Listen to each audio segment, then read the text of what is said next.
September 4th, 2018.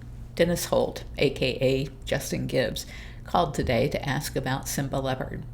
His phone number, in case this turns out to be the scam I think it might be, starts with 509 and ends with 2443, and it was from Pullman, Washington, in case you know the other 3 digits and want to fill it in so that I know for sure. This was the phone number that he called from. He said he was bitten here as a kid, and now his kids ask about the scars. He wanted to show them a photo of Simba and wondered if I'd help. I pointed him to Simba's webpage, bigcatrescue.org/Simba-2, and he said it would be very helpful. I told him he should use the opportunity to teach his kids that they should never pet wild cats. He laughed and said it was ironic that I'd say that, given this was a petting zoo. I didn't bother arguing with him, but figured if he really wasn't out to make trouble, he'd figure out that his dad had lied to him. I remember what happened, even though he was only 2 or so at the time.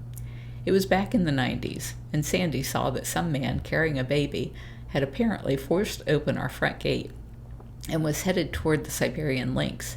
We both ran out to intercede, and by the time we got there, the father had climbed over the barricade and was hanging his kid on the side of the cage so he could see the pretty kitties.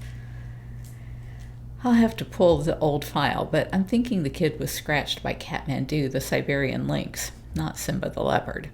It wasn't that big of a scratch, so I'm surprised that he's got any scar at all in his 20-plus years later. His parents were in the throes of a divorce at the time, and I was able to get his father to drop the case by offering to testify against him as a reckless parent in their custody case.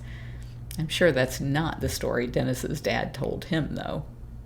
So, as I was reading this, I got to thinking, and I put this later note here that says, looking back on this in 2022, and knowing the deception used by Eric Goode and Rebecca Chaiklin during the filming of Tiger King, I wonder if this was just a setup by them to try and get some sort of dirt on me and the sanctuary to try and make us look no different than the animal abusers that they glorified. So, if you know somebody in Pullman, Washington, whose phone number starts with area code 509 and ends with 2443, tell me the 3 digits in between and we will get to the bottom of this one. If you're enjoying my diary, please like, share, and subscribe. You can find other ways to connect to me over at bigcatrescue.org/Carole.Baskin.